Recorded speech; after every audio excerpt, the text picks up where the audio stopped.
bang labit ang makadungog sa iyang pulong, labit sud kalikon. Salamat kay sa pulong nga nagaling ko nato, labit ay kayo pamati sa pulong. At iyang pulong may magaling ko nato. Amen.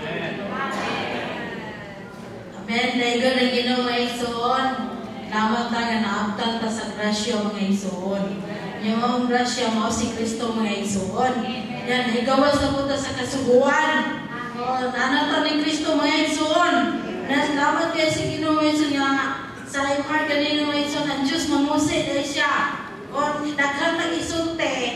Diyan sa atong kaugalingon kusiyon na si Ginoo. Unang salamat kayo sa guma si Ginoo. Nga ang atong tuyo mga igsoon magpahimulos na kita niya mga igsoon. Salamat sa Ginoo mga igsoon. Magpamulos kita niya pulong si Ginoo tayo. Pangalanginan kita niya si Ginoo mga igsoon. Ang grasya, nakuha natin pangalanginan. Ang pulong niya sa Ginoo mga igsoon.